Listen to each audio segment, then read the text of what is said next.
গ্রামের পরিবেশ সবার কিন্তু বেশ ভালো লাগে। আমার তো ভীষণ ভালো লাগে। তোমাদের কেমন লাগে কমেন্ট করে জানাবে।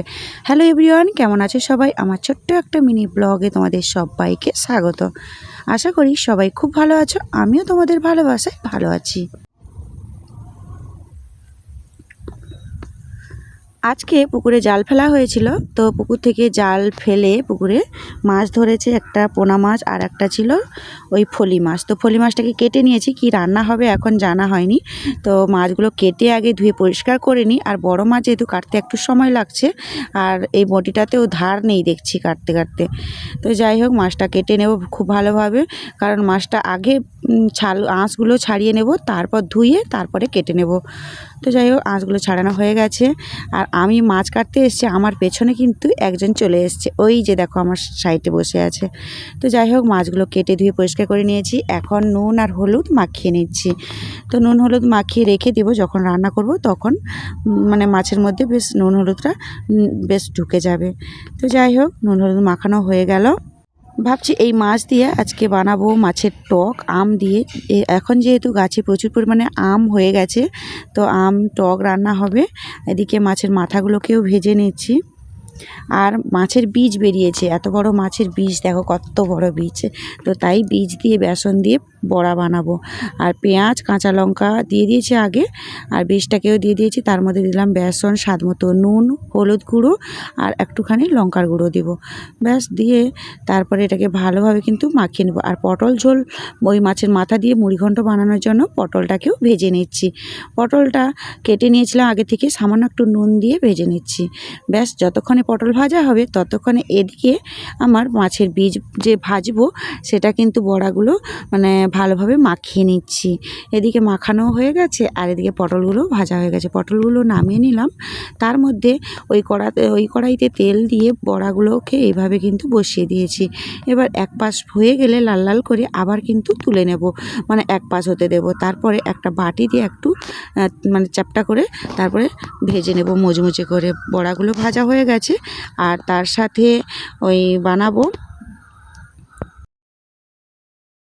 তো এখন কড়াইতে দিলাম সর্ষের তেল, তারপরে পেঁয়াজ কুচি দিয়ে ভালো করে একটু ভেজে নিচ্ছি। আর এদিকে যেহেতু মুড়িঘণ্ট বানাবো, তার জন্য আদাটা বেটে নেব। আর কয়েকদিন ওই চৈত্র মাস গেছে, গ্রামের বাড়িতে সবাই চৈত্র মাস পালন করে, তো তা ওই চৈত্র মাসের জন্য আমাদের ঘরে রসুন আনা হয়নি, তো তার জন্য শুধু আদা দিয়েই রান্না হবে। আর এদিকে আদাটাকেও থেতলে নিলাম, বেটে নেব। তার সাথে দিব টমেটো। তো যাই হোক, আদাটাকে বেটে নিয়েছি। এবার ভালো করে একটু আদাটা ভেজে নেওয়ার পর টমেটোটাকে দিয়ে দিলাম। টমেটো দিয়ে স্বাদ মতো নুন হলুদ লঙ্কার গুঁড়ো দিয়ে ভালো করে কিন্তু মশলাটাকে কষিয়ে নিচ্ছি। রসুন না দেওয়ায় কিন্তু তরকারির স্বাদ কিন্তু পাল্টায়নি, কিন্তু খেতে বেশ ভালো হয়েছিল। তো যাই হোক, মশলাটা কষানো হয়ে গেছে। এবার সেদ্ধ করে রাখা আলুটাকে দিয়ে ভালোভাবে কিন্তু আলু আর পটলটাকে দিয়ে কষিয়ে নিচ্ছি মশলার সাথে কষে নেওয়ার পর এবার মাছের মাথাগুলোকে দিয়ে একটা মাছ ভেঙে দিলাম, আর একটা নাড়তে নাড়তে ভেঙে গেছে। তো যাই হোক, মশলাগুলো ভালো করে কষানো হয়ে গেছে। এবার পরিমাণ মতো জল, স্বাদ মতো নুন চিনি দিয়ে দিলাম, ওটা ফোটাতে থাক। আর এদিকে ওই ঝোলটা ফুটে গেলে এদিকে আমি বানাবো আমের টক, তাই জন্য আমটাকে কেটে নিচ্ছি। আর এই আমটা কিন্তু বেশ টক আছে, একটা আম দিলেই কিন্তু হয়ে যাবে। তো আমটাকে কেটে নিলাম। আর এদিকে ভাতও হয়ে গেছে, ভাতের জলটাও গড়িয়ে দিয়েছি। ওই যে দেখো, আমার ছেলে আর আমার আমার জায়ের ছেলে, তো দুজনেই চলে গেল স্কুটি নিয়ে ঘুরতে এই দুপুরবেলা। আমি এখানে রান্না করছি। তো টক তরকারি যেহেতু হবে, তার সাথে ওই সর্ষে বাটা দিলে বেশ ভালো লাগে, তো তাই জন্য সর্ষেটাকে বেটে নিচ্ছি। আর আমার না রান্না করতে করতে এইভাবে বাটা সবজি কাটা করতে খুব ভালো লাগে, তাই জন্য একসাথে সব কাজ হয়ে যায়। তো একদিকে ওই কি একটা সেদ্ধ বসিয়েছি, মনে নেই আজকে যে ভিডিও এডিট করছি। তো যাই হোক, ওইদিকে বসানো হয়ে গেছে। এদিকে ওই কড়াইতে ঝোলটা নামিয়ে নিলাম নুন টেস্ট করে।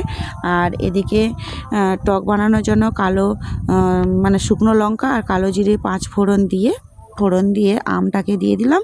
তারপরে সামান্য একটু নুন হলুদ দিয়ে জল দিয়ে ওটা ফুটে এলে এবার সর্ষে যে বেটে রেখেছি সর্ষে বাটা জলটাকে দিয়ে দিলাম।